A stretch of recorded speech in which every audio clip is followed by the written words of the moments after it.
อนุสานังพุทโธภควาติ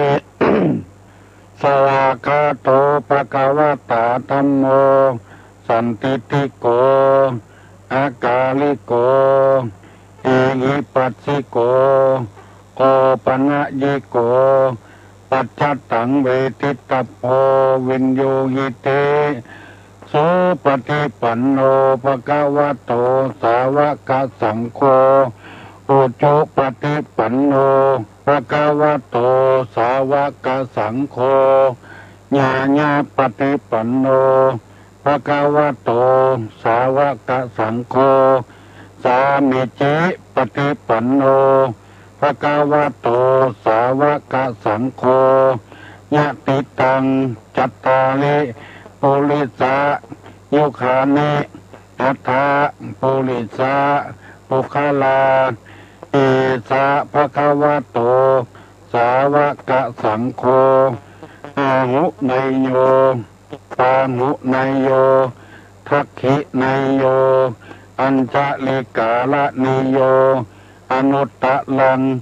ปุญญเขตังโลกัสสติกราบหนึ่งกราบสองกราบสามได้ไหว้พระเจ้าไหว้พระธรรมไหว้พระสงฆ์เป็นสาระเป็นที่เพิ่งเพื่อให้เป็นสิริมงคลแล้วต่อไปนี้เกียมตัวเกียมใจพร้อมใจกันฟังธรรมะอันเป็นคำสอนในทางพระพุทธศาสนาหลังจาก6 โมงเก่งไปแล้วตุลงจะเปิดโอกาสให้พี่ให้น้องพ่อเท่าแม่เท่าบุ้ยแม่อุ้ยลูกเต้าหลานเหลนได้สนทนาได้ตอบปัญหากันกับตุลงระยะนี้ก็พยายามฟังไปก่อนเพื่อนี่เป็นคำสอนมีหลายคนบอกว่าตั้งแต่ฟังตุลงมากุเจ้านี่ใจเย็นลงไป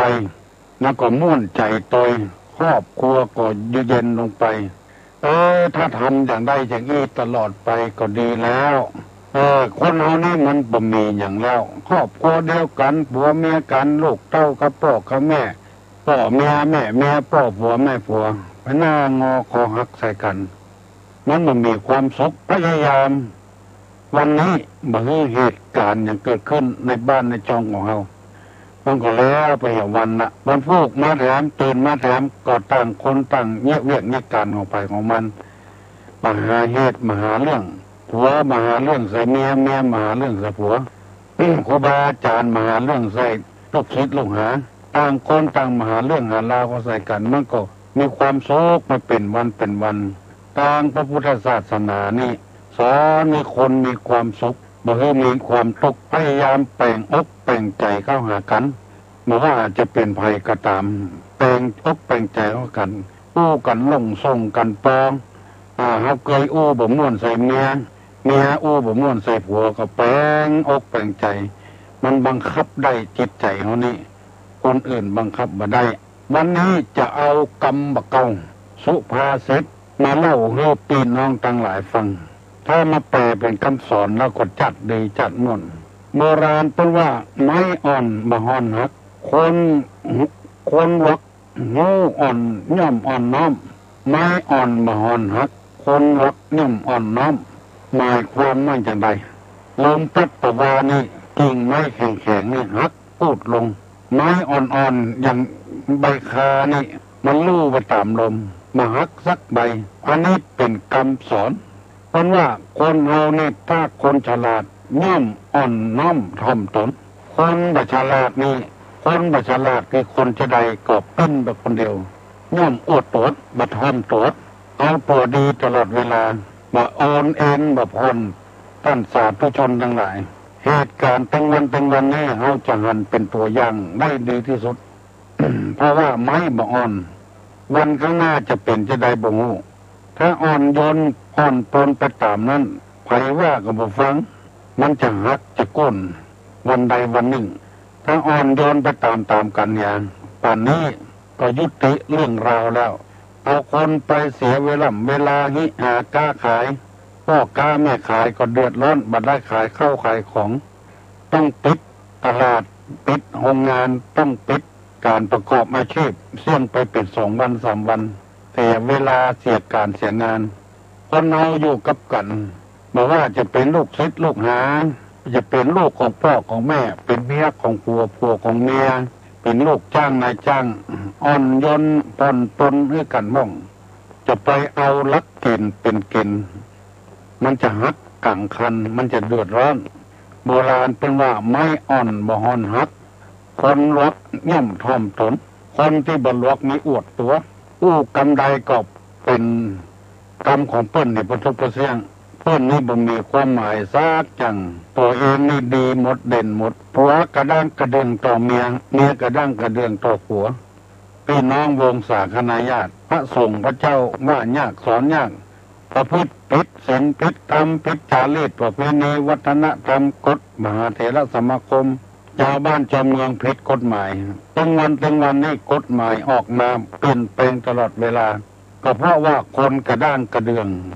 ทำให้เสียชื่อเสียเสียงเสียสัพพะสะเปินบดีบดักกับผ้าเหลืองเข้าใจตัวเองว่า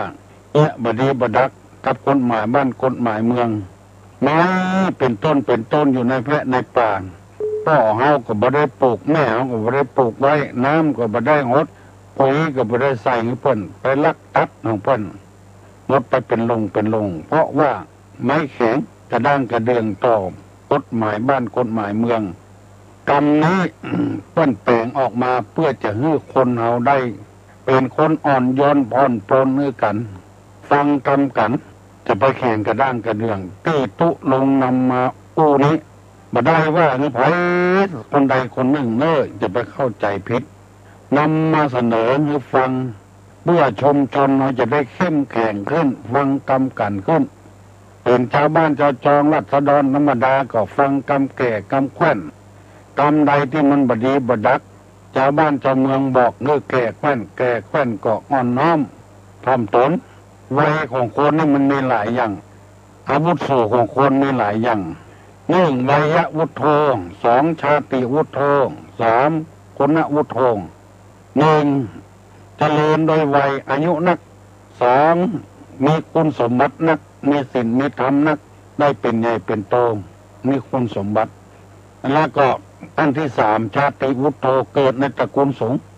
เพราะฉะนั้นจะต้องเคารพตามลำดับชั้นถึงเราจะเป็นใหญ่เป็นโตในบ้านในตำบลในวัดในบาก็ตามแต่ว่าเพิ่นอายุสูงกว่าเฮาก็มีอยู่เพิ่นเกิดก่อนเฮาถึงจะบ่มีความรู้อย่างก็ชื่อว่าเพิ่นเกิดก่อนเฮาหันตะวันก่อนเฮาถึงเพิ่นจะบ่มีความรู้อย่างแต่เพิ่นเกิดในตระกูลสูงตระกูลเจ้าตระกูลนายหมู่นี้เป็นต้นถึงเขาจะเป็นคนที่มีอายุสูงแต่ว่าคุณสมบัติเพิ่นนักเพิ่นได้อันนั้นเพิ่นได้อันนี้เพิ่นได้เป็นนั้นเป็นนี้ก็ควรเคารพยำเก่งกันฝากฝังไว้ให้คิดดูพิจารณาอย่าไปคิดว่ามาโจมตีมาว่าคนนั้นคนนี้ คนเรานี่ส่วนมากยังตัดมือเปิ้นฉันตรวจตัวลงว่าอย่างออกไปฟังแล้วตัวลงด่าออกวิทยุหั่นสู่ยังบ่ฟังว่าตัวลงด่าถึงเหมาะมันเข้าใจผิดอย่างเงี้ยขออย่าไปคิดนัก วันนี้จะได้นำเอาคำที่ว่าคุณสมบัติของผู้นำนี่ที่ว่าไว้แต่ว่า6 ข้อด้วยกันได้อธิบายไปได้3 ข้อยังแถม3 ข้อจะมาลืมทำไมคุณสมบัติของผู้นำนี้1มีความอดทน2มีความตื่นตัว3มีความขยัน4มีความเอื้อเฟื้อเผื่อแผ่5มีความเอ็นดู6มีความหวังดีได้นำมาเสนอพี่น้องทั้งหลายอธิบายไปได้3 ข้อเวลามันหมดไปก่อนยังเหลือแถม3 ข้อวันนี้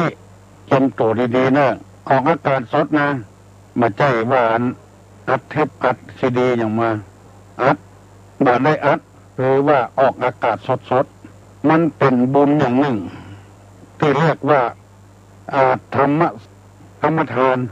เพื่อทำเป็นทานในเป็นบุญ บุญนี่มันบักแข็งแรงก็ได้คนคนเดียวนี่คนตั้งหมู่นี่บักให้ไม่ไผ่มองหันแต่คนตั้งหมู่นี่คนคนเดียวนี่อันนี้ส่งแหงเพราะฉะนั้นตุลงบ่ได้หวังอย่างนี้คนได้อวดได้อ้างเพราะทำหน้าที่ของเราถึงว่าอันนี้ส่งมันจะน้อยแต่ว่าเราได้รับผลประโยชน์ก็คือบุญได้ศึกษามาแล้วได้ปฏิบัติมาแล้วได้หูได้หันมาแล้วเอาเผยแพร่ให้แก่คนที่บ่เคยได้หูได้หันบ่เคยได้ยินผลบุญก็จะสนองคนเดียวมันบ่นักก็น้อยเราบ่คิดว่าจะสนองในชาตินี้ชาติใดก็ตามจะให้พ่อแม่พี่น้องทั้งหลายได้ฟังข้อที่3ได้อธิบายไปแล้วข้อที่4มีความเอื้อเฟื้อโผแผ่ผู้นำนี้จะต้องเป็นคนใจกว้างใจบ่แคบจะเป็นไผก็ตามที่เป็นผู้นำเป็นแก่บ้านบ่ได้หันแก่ครอบครัวบ่ได้หันแก่พวกพ้องพี่น้องพี่น้องตั้งผัวตั้งเมียกัน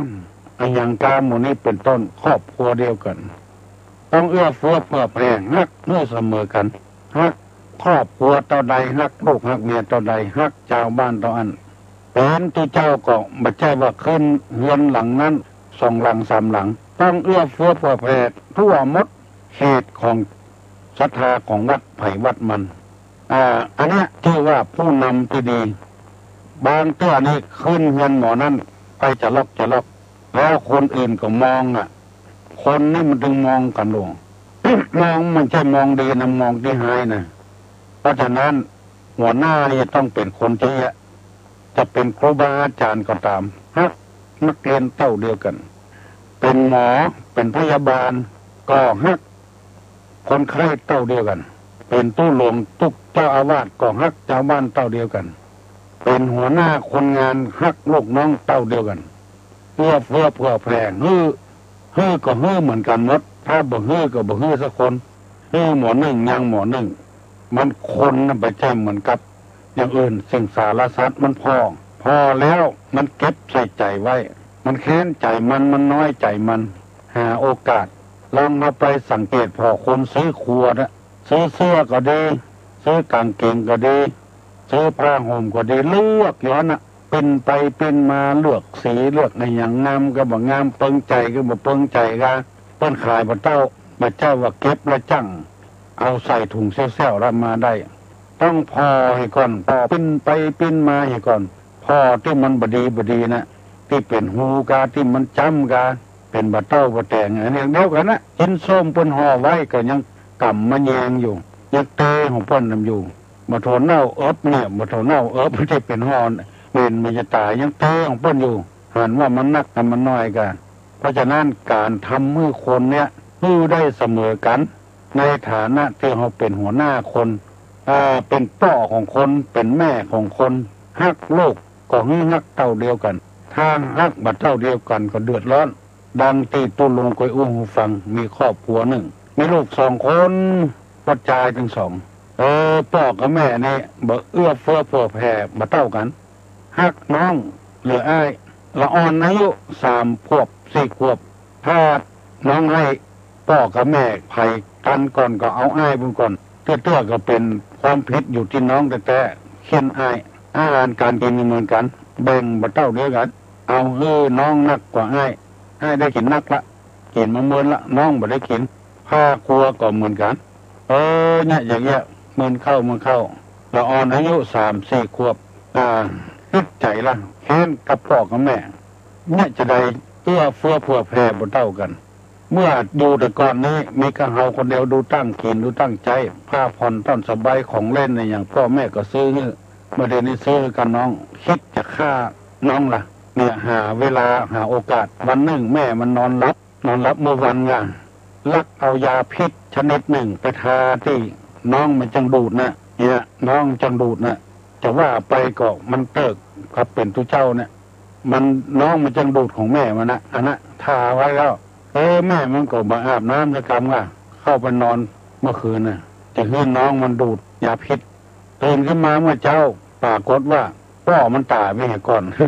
น้องมาตายสักกรรม อันเนี้ยบ่เอื้อเฟื้อเผื่อแผ่คือมันเต้าเดียวกันเป็นหัวหน้าคนต้องเอื้อเฟื้อเผื่อแผ่แบ่งสตางค์กับแบ่งเต้ากันหมอนี่นะทำงานนักหมอนี่ทำงานน้อยบ่ได้ใจคนนี่มันเหมือนกันหมดนักก็เฮือน้อยก็เฮือเต้าเดียวกันเฉลี่ยเต้าเดียวกันอันนี้ถูกต้อง นี่ในฐานะที่เป็นผู้นำนี่มันจะได้เงินได้ทองเนี่ยนะเป็นผู้นำคนนะอันนี้เรียกว่าเอื้อเฟื้อเผื่อแผ่สองมีความเอ็นดู เข้าใจเขาเขาก็สงสารเขาเอ็นดูเขาฮักเขาคิดจะให้พ้นทุกข์ปรารถนาจะให้มีความสุขคิดจะให้พ้นความทุกข์มีพระผลเดียวสิ้นผลเดียวเตียวผลเดียวเสื้อผลเดียวมีความเอ็นดูไปเสาะหามาให้อันนี้ผู้นำจะต้องเป็นคนนี้อดข้าวอัตราอาหารอดมื้อกินมื้อ เป็นแต่บ้านเป็นแผ่นจะต้องพอลูกน้องไม่ใช่ปล่อยให้อดหรืออยากเสาะไปขอผ้าโต๊ะผ้าห่มเสื้อกาผ้าครัวกางมือลูกน้องที่ไหนเพิ่นมีโครงการแจกจ่ายไปขอข้าวขอปลาอาหารเอามาให้ลูกน้องชาวบ้านตัวจองอย่างเงี้ยผู้นำจะต้องเป็นอย่างเงี้ยไม่ใช่ตัวไปตัวมันต้องมีความเอ็นดูมีความสงสารคิดจะให้พ้นทุกข์พ้นยากไปเป็นวันบ่เป็นวัน อันนี้นำมาเสนอพี่น้องทั้งหลายผู้ที่เป็นหัวหน้าคนจะเป็นอะไรอย่างก็ตามเถอะ เป็นหัวหน้าคนแล้วจะต้องเป็นคนที่พอเถอะบุคคลผู้ที่เป็นหัวหน้าดีๆจะต้องเป็นคนที่ฮักเสมอกันมีความเอ็นดูมีความสงสาร หวังดีกับกันบ่หวังให้บ่หวังปล่อยปละละเลยไปเลยตัวลงนี่มีความเอ็นดูสงสารประเดี๋ยวนี้ประชุมคณะสงฆ์ในวัดแต่งโครงการขึ้นมาทำโครงการหนึ่งในวัดนะวัดโสพนารามเนี่ยอยากจะให้ผู้เจ้าพระนายวัดต่างๆได้เรียนแบบเพราะว่าเป็นผู้นำอยู่แล้วโครงการใหม่ของตัวลงในโครงการนำคนดีเข้าสู่สังคมเป็นโครงการใหม่ๆที่วัดไหนแบบเนี้ยแต่ตัวลงเนี้ยโครงการนำคนดีเข้าสู่สังคมนั่นก็คือลูกไผ่ก็จ้างหลานไผ่ก็จ้างที่เผลอเลอไปปฏิดขอกติดขังไปจำจองกายาบ้าพ่องหายพ่องแล้วเขาได้ออกมา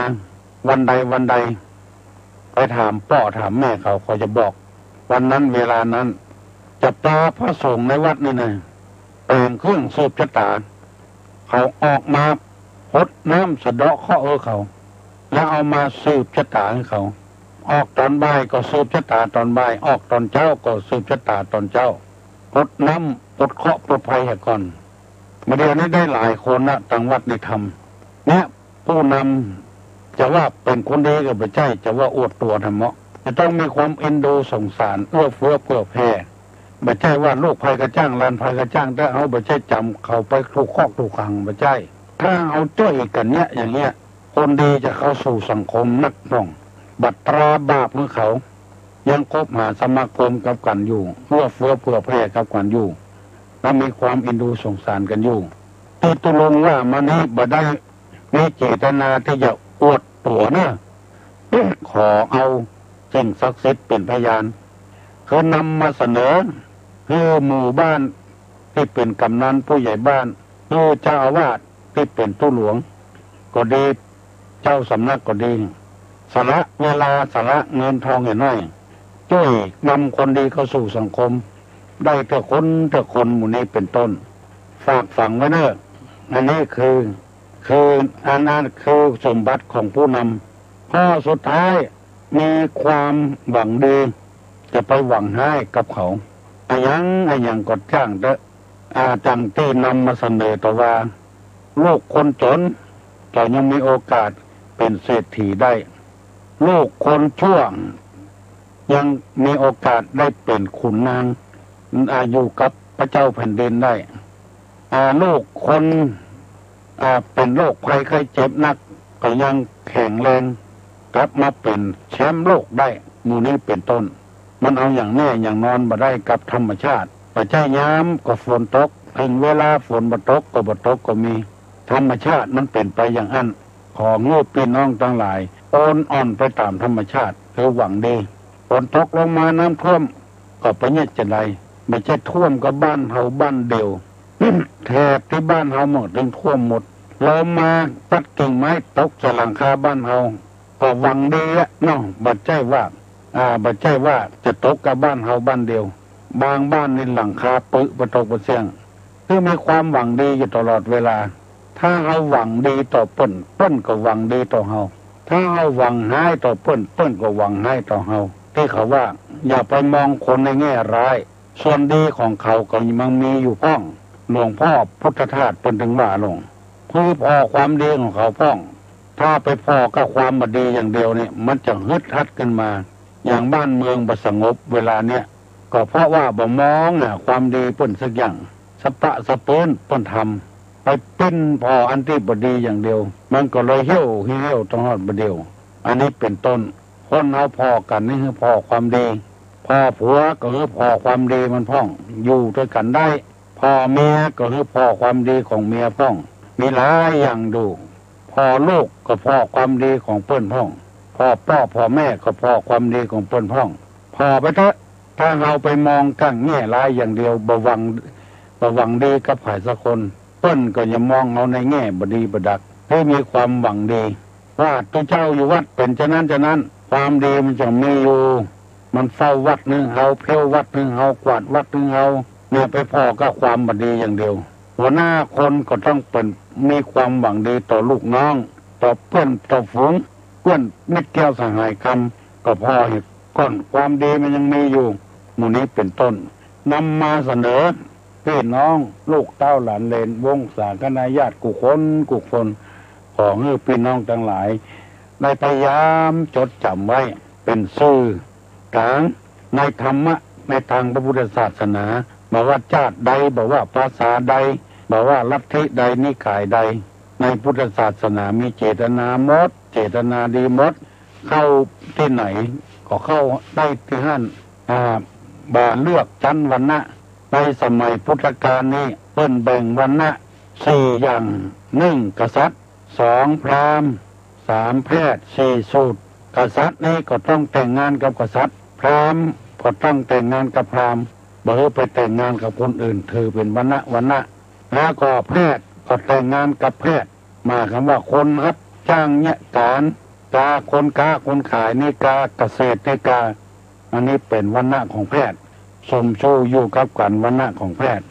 พาณิชย์คนงานหมู่นี้อยู่ในแพทย์อันสุดท้าย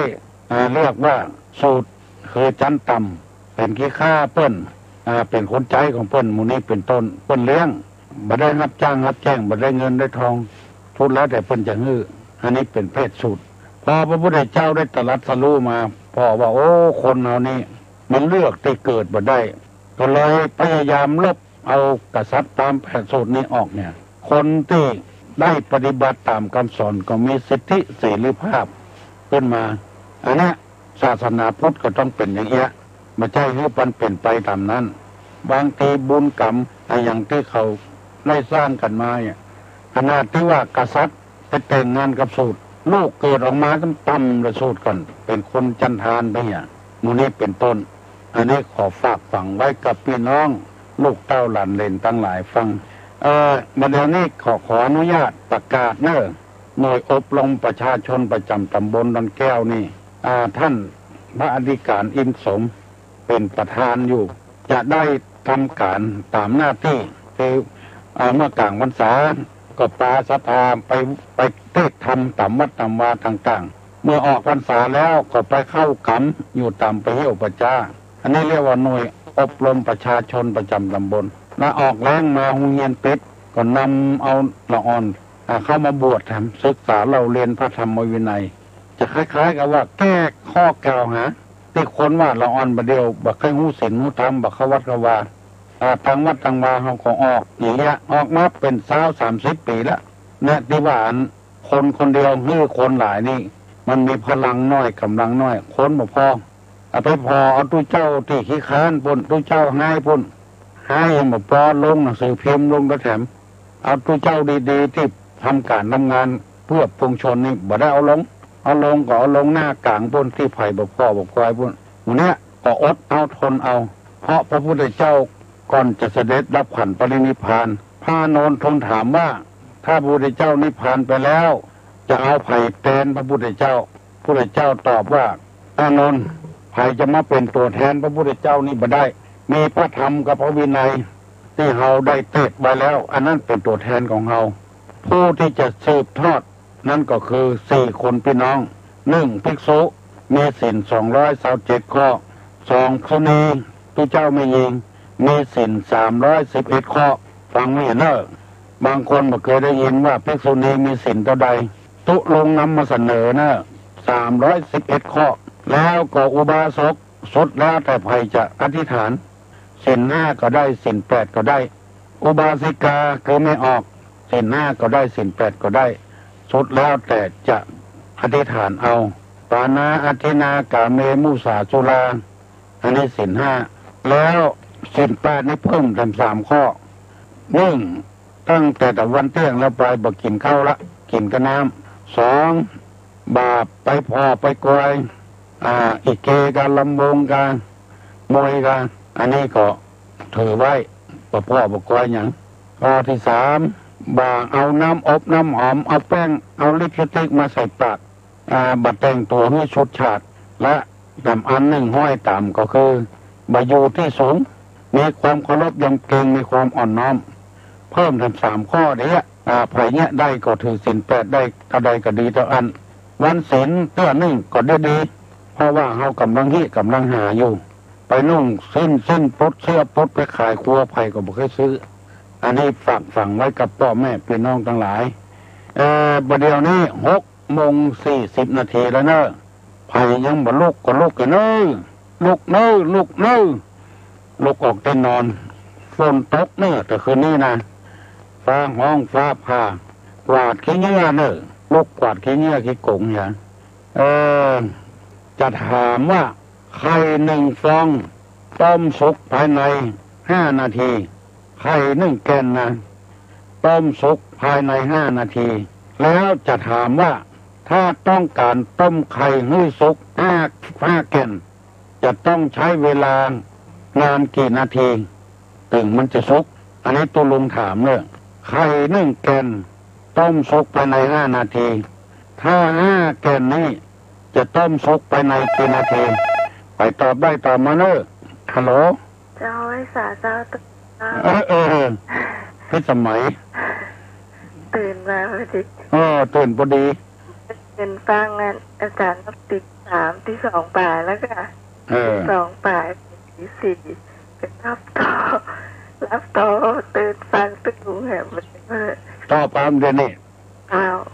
ต่อไว้เลยก็5 นาทีเหมือนเดิมใช้เวลานะ5 นาทีเท่าเก่า5 นาทีเท่าเก่าก็เดียวว่า5 นาทีใช่กะบ่ได้ค่ะก็ต้องเอามารวมกับต้มอยู่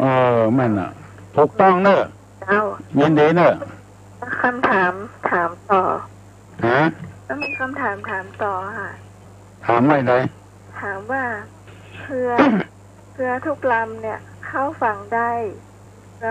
เรือทุกลำเนี่ยนะเรือใหญ่เรือน้อยเนี่ยสามารถเข้าฝั่งได้เรือรบเนี่ยเข้าฝั่งมาได้อันนี้อาจารย์ฝากถามมาเมื่อคืนตัวเจ้าเลยเนาะครับคนนี้ไผ่ตอบก็ได้ถามคนอื่นเนาะเจ้าไปได้ตอบมาเนี่ยเรือทุกลำสามารถเข้าฝั่งได้แต่เรือรบบักเข้าฝั่งมาได้ไปตอบได้ตอบมาเนอะ1 2 3 4 5 6 7 8 9 10ฮัลโหลครับไว้สาครับนี่เสียงมันไม่ค่อยชัดนะครับลูกหลวงอู้นี่ไม่ชัดกันครับมันสมาร์ทมันเหมือนกับเป็นวัดนะครับหมูเนอะเฮาถ้าเป็นต้องเครื่องอะครับวิทยุบุญกาเอาตัดกันผมใจผมก็ไหนแล้วนะครับเสียงตั้งแต่หมกไอ้พระมาแล้วนะครับอย่างนั้นนะครับเสียงมันถ้าดังดีชัดกันอย่างไรเหมือนกับที่ผมว่านี่ก็ลองกันนอกถามบ้านนอกครับถามมันเสียงกัดแต่ครับอันกันครับอันนี้วิทยุวัดในจะเดียดลงแต่ว่ายังเสียงแจ๋วมากครับวันนี้ยังเสียงใส่กัดมันอย่างไรหัวครับปักไว้หรอฟังไก่ก่อนที่ไหนอันนี้หางดงครับหางดงนี่มันแรงเก่าครับน่ายินดีนะครับครับบุญรักษา อยู่ดีมีสุขอายุมั่นขวัญยืนหิมาก้าขึ้นมีโชคมีลาภอันที่เรือรบเข้าฟังไปได้ก็คือว่าซากกระเบือมันยันเรือลบเจ้าซากกระเบือมันยันเรือลบซากกระเบือยันเรือลบเลยเข้าฟังมาแถมกำอย่างก็เจ้าแถมกำมาได้ละได้กำเดียวเนี่ยเจ้ายินดีเนาะเจ้าไว้กำเดียวจะให้พี่พิสมัยตอบมาจะถูกก็บ่ถูกมันเนอะผลพิสมัยว่าจะได้ถูกก็บ่ถูกเพราะซากกระเบือมันยันไว้เพิ่นว่าอย่างก็ไม่จิ้มฟันยันเรือรบผลพิสมัยว่าจะได้คนอื่นว่าก็ได้คนอื่นว่าก็ได้เพราะอย่างเรือรบไม่เข้าฝั่งเรือรบเรือรบไม่เข้าฝั่งเพราะอะไรหลักปิงเป็นยังตอบได้ก็ตอบไปตอบบ่ได้ก็ตัวลุงจะถามต่อเนอะม้าอะไรเกิดมาไม่กล้าวิ่งงานจริงเมื่อคนนั่งม้าอะไรเกิดมาไม่กล้าวิ่งงานจริงเมื่อคนนั่งไปตอบได้ตอบมาหรอวันนี้ที่ลูกขวายก็ฝนตกเมื่อคืนนะดักปิ้งยินไวไผ่ตอบตอบได้แล้วบอฮัลโหลกว่ามันจะติดอาจารย์เป็นอย่างกว่ามันจะติดได้นะอาจารย์เนี่ยลืมว่าลุงถูกว่าเรือก็ไม่ชิ้นฟันมันยันไว้นี่น้องมาตอบว่าซากกระเบือยันไว้ไม่จิ้มฟันกับยันเรือรบไว้มันเข้าฝั่งมาได้เข้าฝั่งมาได้ตะกี้ตุ้ลุงถามว่าอย่างก็ถามว่าอย่างก็ม้าอย่างเกิดมาบักกล้าวิ่งถ้ามีงานจริงๆทำงานมาคนนั่งก็มานั่งมานั่งก็ถูกต้องละยินดีนะบุญรักษากูกับตุลงมาเตอะยังเวลาทำ10 กว่านาทีอยู่จะได้ม่วนอกม่วนใจพี่ไก่ลองขอโทรมากำมลองเม็ดแจมปูนกาสารปีกาหางดงกาว่า ที่ไหนก็ได้สั่งกันแปลงก็ได้ใครรู้ว่ามันจะชัดกับไม่ชัดฮัลโหลมันไม่ชัดครับผมที่ไหนจากมาไม่แจมครับไม่แจมเหรอครับไม่ยินชัดหรอมันไม่ยินออกเสียงมันค่อยออกจะได้บูว่าครับนั่นเป็นบางกรรมนั่นมันฟังบางครั้งที่หูเรื่องบางครั้งที่สับจะได้บูกันเนี่ยอันกะครับทั้งยินเป็นกรรมนี่เป็นกรรมครับมันเสียงมันออกจะได้มันออกผ้าครับทุลุงมันประเด็นนี้ผมได้ฟังทุลุงตามโทรศัพท์นะผมไม่ได้เปิดวิทยุนั่นเลยเนี่ย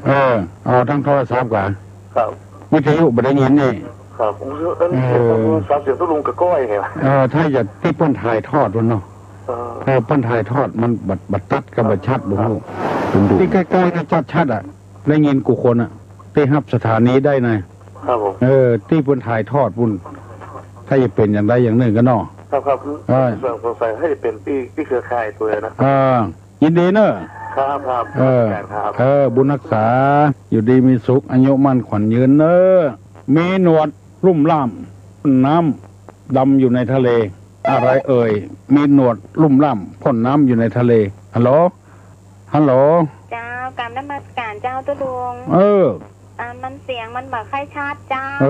อันกะเสาหินน้องหอยเสาหินน้องหอยรับของวัดฝ่ายหินเจ้ามันแบบชัดวันนี้แบบชัดว้าวเรื่องเจ้าแต่เป็นที่ปุ้นไม่ใช่เป็นที่ตุลุงหมู่ใกล้ๆนี่ชัดหมดตรงนี้แบบชัดเจ้าวันนี้96มันก่อนเจ้าเจ้าตรงใจเป็นพ่อว่าฝนตกกันเนาะอากาศเนาะเจ้าหยาบไม่ให้วันเนาะเจ้ากับนมัสการบุญรักษาเนอพี่เนอเจ้าบุญรักษาอยู่ดีมีสุขอายุมั่นขวัญยืน มีหนวดรุ่มล่ำพ่นน้ำดำอยู่ในทะเลอย่างมีหนวดลุ่มล่ำพ่นน้ำอยู่ในทะเลฮัลโหลนมัสการเจ้าสุภาเจ้าแต่ว่าแต่มือได้หรือเปล่าถูกต้องแล้วครับข้าเจ้านี่ว่าวิทยุข้าเจ้าใส่ฐานเสียงมันว่าข้าชัดไก่ก็ว่าข้าใส่ก็ได้ก็ที่ไหนตำวัดนี่ไงตำหิมวัดไก่ก็ตำส นามบินจ้ะโอ้ปุ้นบนฮับปุ้นดื่มได้ละอันเพราะว่าเจ้ารู้ว่าวิทยุเขาแจ้ใส่ฐานอีกบ่ใช่เพราะว่าหม้อไฟที่เอ็นเขาเจ้าอยู่นี่มันระเบิดไฟบ่มีตั้งแต่โอ้อังกาเจ้าก็เลยซื้อฐานมาฉายฟังบ่ใช่ปุ้นไม่แจมเมื่อก่อนฟังอย่างหางโดมบ่ฟังอย่างนั้นน่ะก็กระเทียมตั้งแต่เหมือนสมัยหนุ่มๆนะจ้ะมาเดี๋ยวนี้จ้ะเฮ้แต่บางคำมันกับว่าใครได้ยินอ้อแอเหมือนกันเนาะวิทยุกับโทรศัพท์วิทยุจ้ะวิทยุน้อยแต่มันกระเสียงมันก็ดีจังวันมันดีนะจ๊ะก่อนหน้าทุกต่อจะออกในเสียงมันก็ดีอ่ะมาเดี๋ยวนี้ฮับ96อย่างเจ้า96ถ้า96กูลายอ่ะลายเนาะถ้า90ให้เจ้าบ่รบกวนเจ้านมัสการบุญรักษาเนอเจ้าให้ร่ำให้รวยถูกหวยมึงได้เงินปอนโน่พายาอู้ก็อู้มาเนอหมู่ใกล้ๆนี่หมู่ไกลๆบ่เป็นท่าเฮ้ยถ้าไผ่บ่อู้ตุลุงจะถามไม่ใช่ของดีแต่มีขายตัวมันหัวแดงก้นเปียกใครตาเหลือกไปเลือกเป็นผีเร็วบัดใจของดีแต่มีขายตัวมันหัวแดงก้นมันเปียกใครตามเลือกไปเลือกตัวเป็นผีเร็วอันอย่างบัดใจของดีนะแต่มีขายหัวมันแดงก้นมันเปียกถ้าใจเหมือนเข้าระวังอันอย่างวันนี้เปิ้นห้ามขายที่สาธารณะละต้องรักขายไปตอบได้ต่อมาเนอะตุลุงจะหยุดนั่งอู้แถม5 นาทีละมันจะ7 โมงละไม่ใช่ของดีแต่มีขายฮัลโหลเจ้านมัสการเจ้าทุกบุรีก็เจ้าบุรีเนาะเวลาเขาสูแล้วมันแดงมันแดงเนาะเจ้าหัวมันแดงก้นมันเปียกเจ้าถ้าเอานักเข้าก็เป็นโรคถูกถงลูกปองเนาะเจ้าอันเสียงตามบ้านเฮานี่มันจะเบาลงอ่ะเจ้าอันกะเจ้ามันเบาลงต้องเล่งเสียงเห็นหน่อยบ้านเฮานะแต่ถ้าเจ้าถ้าอยากเกี่ยวกับดินฟ้าอากาศแต่เจ้าว่าลมเนาะเป็นลมเป็นฝนเปิ้นเดือดร้อนก่อนเนาะกินดูเปิ้นจ้ะเจ้านั่นก็ฟังอยู่กระโดดบอกจะเบาลงแท้เจ้าวันนี้ต้องเร่งอ่ะจากเลข2ก็เป็นเลข3ไหมเจ้าต้องเร่งเนาะอันบ่ได้มันอาศัยเปิ้นเนาะเจ้าอาศัยดินฟ้าอากาศเจ้ายินดีเนาะน้องเนาะเจ้านมัสการเจ้าสวัสดีบุญรักษาเนอดีแล้วที่ตอบคุณลุงมาต้นไม้ที่ออกช่อสูงที่สุดชื่อว่าช่ออะไรต้นไม้ที่ออกจ่อสูงที่สุดชื่อว่าจ่ออะไรนะไผ่ตอบได้ต่อมาเนอะต้นไม้ที่มีจ่อสูงที่สุดต้นอะไรอย่างจ่ออะไรอย่างฮัลโหลไม่ตาเจ้าจะจ่อฟ้ากับเจ้าเก่งด้วยใช่กับเจ้าแม่นละเสียงชัดก่อนกระติ๊กว่าคือตัวฟอร์ดชื่ออะไรเจ้าบัดชัดตัวใดน้องเจ้าฟ้าถูกต้องละเจ้าไม่สาเจ้ากระเดียวถามนำกรรมว่าจะชัดกันไม่ชัดเลยยินดีเนอะบุญรักษาเนอะเจ้าหวัดดียังทำมากี่นาทีแล้วเนอะยังมากี่นาทีแล้วเนอะไผ่อู้กระตุลุงอู้มาแล้ว1211058นกอะไรสร้างรังไม่โลภมากนกในอย่างแปลงหางมานักไอ้ละบ่โลภมากนกในอย่างแปลงหางมาใหญ่นกอะไรต้องตอบมาเนอะฮัลโหลจะนมัสการเจ้าพี่แดงเจ้าจำเสียงได้เลยจำใดขอบคุณเจ้าอันเดาตอบนะเจ้าวันไทยอู่เนาะนกกระจอกเจ้าน้ำใจเจ้าน้ำใจเด้ออันยังน้ำใจเตอนกมันยังจ้ะเด้อคนอื่นตอบเนาะบุญรักษาเนื้อแดงเนื้อเจ้าจะขอบพระคุณน้องแอมเจ้าน้องแอมเจ้าเป็นแปลงเงินเป็นสารใหม่ไผ่คดจักสารมังป่าแดงเป็นจัดงามเจ้าเจ้าถ้าเป็นฟังรายการฝากขอบคุณหนักๆเน้อที่ไหนอ่ะน้องแอมบ้านซบสาน้องฟานน้องฟานมะฮือป่าแดงฟางมะฮือป่าแดงน่ะเจ้าโอ้ใหญ่ก็งามเจ้างามเป็นผ้าอบเจ้าเป็นผ้าอบมันใจขันไงจำใจขันใจพานน่ะเ จ้าดีเนาะหมู่เบอร์น้องแอมก็เลยฝากผ่านผ่านรายการนี่นะจ้าหมู่เบอร์บนเนาะจ้ามันก็ถวายตุลุงแล้วเป็นพานเนี่ยพานดอกงามฝีมือละเอียดงามดีจ้าละเอียดดีจ้าจ้ากับนมัสการเดี๋ยวให้ท่านอื่นตอบนะจ้าบุญรักษาเนอะจ้านกอะไรทำรังฮัลโหลโอ้นมัสการครับตุลุงไก่ก็เหม็นลิ้มครับชัดก่อนโอ้ชัดดีครับนั่นตุลุงถามว่าเนี่ยวันชมรมผู้สูงอายุเป็นเลือดแล้วกันครับเป็นเลือดแบบวันที่8นั่นเนอะผมครับผมวันที่8พุ่นวันที่1ที่2นี่มันวันที่1นี่มันใกล้นำไปว่ะแล้วก็เพิ่นจะมีกีฬาด้วยครับเขาบอกคือสมาชิกตัวเนอะครับผมเพิ่นเลื่อนเป็นวันที่8พุ่นสจเพิ่นจะเอากีฬามาแข่งกีฬาคนเฒ่าน่ะครับคนเฒ่าวิ่งกระสอบเขาไถ่ม่วนในวันนั้นมาเนอะมาขายครัวอ่ะครับขายของป้าอยู่ด้วยห้องเลยครับขายครัวด้วยห้องขายครัวด้วยห้องเนาะครับผมไปหาประโยชน์ส่วนตัวแล้วนี่ครับยินดีเนอะครับบุญรักษาสวัสดีนกอะไรฮัลโหลเจ้าไว้สาเจ้าดุ้ยตอบปัญหาที่ถามตะกี้นะนกอย่างเนาะนกน้อยทำรังแต่พอถูกต้องแล้วเนอะเก่งมากนกกระจอกหัวใจนกกระจอกหัวใจนกร้อยทำรังแต่พอตัวคือมันบ่โลภนักถูกต้องแล้วนกอะไรมีแต่คนดูถูกนกอย่างมีก็คนดูถูกป้นดูแควนหัวนกอย่างฮัลโหลจ้าไว้สาจ้าตุลุงบ้านนั่นนะเข้าบาทแล้วเนอะวันนี้เนี่ยฮะเข้าบาทแล้วเนอะบาทนะพอดีตะกี้โทรไปที่วัดสายหินท่านอาจารย์วิศวัตรเป็นบอกว่าที่มาชาตินี่เพราะว่า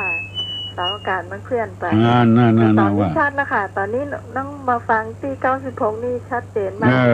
ดีละคนอื่นนี่คงฟังเหมือนกันนะแต่ที่น้องเดือนไปฟังที่ของ90ผู้เสียงวัดโสพนารามเดี๋ยวนี้ปิ๊กมาฟังที่96ละชัดเจนนะคะชัดดีละบอกด้วยเสาอากาศพี่น้องทั้งหลายอยู่ไกลๆกับฟังเนอะมันเดี๋ยวนี้ชัดละตอบปัญหาตุลุงเนาะนกอย่างนกกระจอกไหนกันนี่เปิ้นดูแควนเลยเนาะแต่กี้พี่แดงคิดไปแปดไปเนาะนกน้อยทำรังแต่พอตัวเปิ้นเป็นตอบนกกระจอกมันเดี๋ยวนี้ถูกแล้วนกอย่างที่เปิ้นดูแควนเนาะกระจอกเกี่ยยินดีนะเจ้าไอ้สาเจ้าบุญรักษาอยู่ดีมีสุขอายุมั่นขวัญยืนเนอะพายาอู้ตัวตุลุงแถมเนอะอู้ตัวตุลุงแถมเนอะกันบอกอู้ตุลุงก็จะอู้เนอะไผ่มีผ้ามีครัวที่ใจแล้วบัดใจเตื้อบัดใจละมันเก่าละเอาละไว้ก็เต็มตู้เต็มซักแถมแล้วก็เอาใส่กล่องมาให้ตุลุงเนอะแต่ว่านี่เพิ่งก็โทรมาแถมเนาะเปิ้นใครได้ก่อนปีใหม่นี้ปูนไก่เนอะตั้งดอยเต่าเมืองฮอดปุ่นตุลุงก็โทรไปคือเปิ้นเจ้าอยู่ประมาณวันจันทร์นี้เปิ้นอย่ามาเอาวันเสาร์วันอาทิตย์ในไผ่ว่างๆก็ขอซักผ้าซักครัวที่มันถ้าปีใหม่นั้นก็ต้องเปลี่ยนละมันนักลำไปเป็นหนังสือหนังหาก็เอาเครื่องอย่างก็ชุดของนักเรียนก็เอาชุดของใครก็เอาดังนั้นนะเอามาเถอะวันเสาร์วันอาทิตย์หน้านี้วันที่1ที่2เนี่ยมาให้ตุลุงจะได้มอบเพื่อนจะมาเอาคำวัดแพะเอาจะเอาไปส่งมันไกลบ่มีเงินมีทองเท่าใดฮัลโหลเอามาละปนานอันตวาเนี่ยก็วันการเอิญเพิ่นไปแล้วเพิ่นว่าเอาไปที่ไหนเขาบอกเพิ่นเอาวัดตุลุงบ่น่ะผ้านะเจ้าเพิ่นน่ะมีครับปนานนี่หรออันก็ขอเนาะคือมันสะอาดแค่น้อยนึงแม่นเนาะเอาไปซักภาษีเนาะซักภาษีมันพูดพ้องกันไปยัง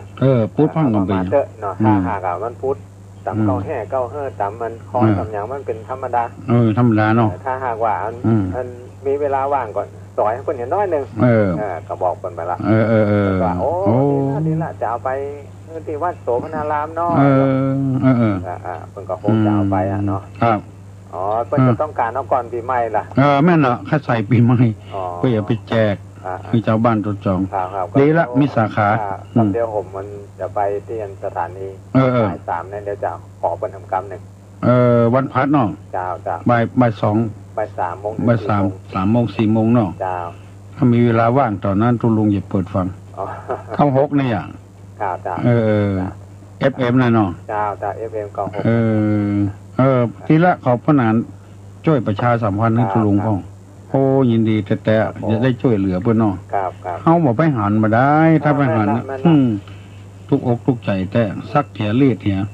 โอ้บางคนเล่นเอาเกือบขอนเดียวมาฮือก็มีเกือบฟองน้ำไม่นะเกือบฟองน้ำเกือบผ้าใบเนี่ยขอนเดียวเห็นได้ไว้ซุปอย่างใดคล้ายๆว่าเป็นขยะไปเห็นแล้วเอาขยะไปทิ้งไปเห็นแล้วมาดีเนาะไปแย่อย่างไรใส่เพื่อเกิดพวกเรามีขอนเดียวเกิดมาจากคนบัดเต็มเกิดมาจากหน้านี่มีผัวมีเมียเนาะถ้าพ่อชายมาฮื้อกับมีเมียมีเมียมีกู้หรอมีกู้หรอ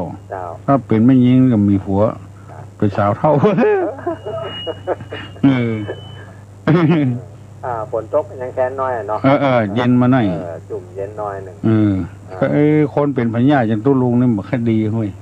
ทราบมันอย่างน้อยมันก็ได้ไม่รับเจ้านั่นเนี่ยเสียงใครเป็นไอเป็นหน่อยไอเป็นหน่อยไหนเขามันกับร่างกายต้านทานแม่ต้านทานภูมิต้านทานแต่ใจนี่มันเกินเกินเกินกว่าตัวใจเกินกว่าตัวลำไปแล้วมันจะเป็นบุญก็อย่าได้หัวอู้ไปก็เป็นอย่างละก็อู้ไปเดียวเนี่ยก็จะดีละเสียงฟังเป่งมาละมันบุญบุญเนาะบุญเขาบรรลุเนื้อก็คือถึงเจ้าบ้านได้ถึงแต่มันกระตึงนอนกระตึงมารับอยู่แล้วแม่นเนาะของเอิญมาว่าอันออกทั้งวันต้องลงเลยของว่าอันเขาก็จะมาโยนเนาะโยนเขาก็เกิดถึงกับอินโดอินโดกันคนเดียวคือคนหลายคนนี่ยังงูฟังเนี่ยอนุโมทนาด้วยตุลุงเพราะว่าอันเป็นก็เอาบุญเอาอย่างมาเพิ่มให้ตุลุงให้ได้ได้นักขึ้นเนาะได้นักขึ้นอันใดมันดีถึงเอาหมดขณะที่มาอ่านตะกี้นั่นก็ถูกต้องคนเฮาเนี่ยเขาจะต้องดูตัวเปิ้นตังเดียวนั้นหมอหรอกดูตัวเก่าตัวเขาเอาคนบัดดีมาเป็นคนดี100 คนได้สัก3 คนก็จัดดีละดีกันมันไม่ได้เสี่ยงอย่างหรอกไม่ได้เสี่ยงอย่างเครื่องสืบชะตาเขาถึงโขนมาไว้วัดซื่อเอาปิ๊กหมูหน้ากับแปลงสะจ้วงเนี่ย3-4 อันสบายแล้วไม่มีอย่างทำแปลงมูลีเมี่ยงใช้เขาใส่ทำไมไม่สืบชะตาก็เอาเก่าแล้วไม่ได้เสาะอย่างทุกเจ้าก็5 ตนบอกให้เขาแย่ว่าเขาทำวัดสวดมนต์1 วันยังได้เนาะทำเป็นตาลไปเหี่ยบ่ต้องเอาสั่งเอาอย่างละเนี่ยสบายดีขึ้นมาเนอะเราหลายคนนะคุณลุงทำนะมันเอาสิ่งที่ดีคือเปิดลมแล้วเขาอย่างทุกคนเนี่ยไปบอกใจมายะได้เราบอกอธิบายเป็นอย่างนั้นมันเป็นมงคลทำเพื่อเปิดมีจิตใจเดียวดีเปิดมีจิตใจลิงน้อมเข้ามาเนี่ยใจเปิดหนิมใจเปิดตั้งเปิดกันนึกถึงแต่บุญแต่กุศลไม่นึกอย่างอื่นอันนั้นเปิดดึงดีขึ้นพ่อเปิดแม่เปิดมาขอบคุณตุลุงตุลุงนี่ช่างเนี่ยใครเงินตุเจ้าวัดต่างๆเนี่ยอย่างเงี้ยเนาะกูซื่อๆนะแต่เปิดกันเนี่ยเหมือนกันแต่ว่าอย่างน้อยก็คนหนึ่งถ้าเปิดอย่างเงี้ยเงินนี่ต้องรวมกันได้ตั้ง5 คน10 คนขึ้นแล้วก็อย่างน้อยก็ขอคนละพันก่อน5 คนก็5,000ทั้งเที่ยวไปพอเมียงแห้งแหลกเนี่ยโอ้โหแม่ยายมีการลายหนึ่งหล่นมาหาบ้านมาเปิ้งอกมาเปิ้งใจขอประนานไปย่างเขาแม่ทำกรรมเด้อก่อนแม่บอกว่านั่นเขาละอ่อนเขาบอกไปย่างมาได้3 วันมาเนี่ยไปหาละโต๊ะใจหรอหมากเมียงบุรีแห้งโบ้เพิ่งอันนี้เหมือนกันแหละขนาดจะตวงยังเงินเหมือนพร้อมงอละว่ะเอาใหม่คือเปิ้ลก็ผมเปิ้ลจะบัตรตันเป็นจะเนี่ยถึงวันนะครับเปิ้ลอาจจะเอาคนวันหนึ่ง5 คน10 คนเนี่ยมองในแง่ดีเนาะนั่นนั่นเลยไม่กล้ามนี่มันพอมาออกหรอกมันมาเหี่ยวเจ้า ไม่กำมันตั้งอยู่ที่เก่าเนาะมันตั้งอยู่ที่เก่าปูมันเหี่ยวปูมันทำให้สตวงให้แมงวันยังหมดตอมแล้วมันแข็งหมดวันเดียวก็เหี่ยวละเนาะเจ้านี่ก็ยังแควนน่ะเป็นกระดาษจวนเก่าก็ได้มาหาบ้านก็เลยมาขอเอาสตังค์มาแต่ไม่ยากทำไมก็บอกแม่มันต้องตั้งเตียนจะแปลงไปคือก่อนเนาะแปลงไปเอาสตังค์เปิ่นแปลงไปยากอย่างเสร็จเรียบร้อยแล้วเปิ่นก็เอาสตังค์มายัดถุงมาอยู่บ้านพอเขาได้ถึง3 ปันก่อนเขาเปิ่นว่าเนาะเจ้ามันเป็นอย่างทุลุงทำให้กันอยู่ในวัดนะโครงการของทุกเจ้านี่มีโครงการใหม่มันเกิดขึ้นมาเพราะความคิดของเขานะเขาเอามาหดน้ำมนต์ตั้งใต้วัดเป็นหน้าบางใต้กดน้ำลาดเขาว่าถ้าสืบชะตามันทำมันจะดีก็ไอ้เนาะเลยชวนทุกเจ้าเขาสุดสืบชะตาอาทิอุณนัสวิจัยโยเนี่ยกันลูกเก๋โอ้โหนะเขาทำมันดีนะมันตึงดีนะเขาเหมือนมันกับเขาละครับไอ้น้องจะโทรมาหาตรงกลางไหว้ศาลเนอะบุญรักษามันควรยืนเป็นลมโพลมท้ายของอยู่ดีเนอะไหว้ศาลเวลาเลยไปจัดนักละขอให้พ่อแม่พี่น้องทั้งหลายอยู่ดีมีสุขอายุมั่นขวัญยืนหิมากาขึ้นมีโชคมีลาภกุศลเนอยกมือไหว้เนอจะให้ปอนนะสัพพิติโยวิวัชชันตุสัพพะโรโกวินัสสตุมาเตภาวะตนตารโยสุขีทีคาโยโกภาวะอภิวาธนาสีริสานิจังวุธาปจายิโนจัตตาโลธรรมาวัฏันติอายุวันโนสุขังปะลัง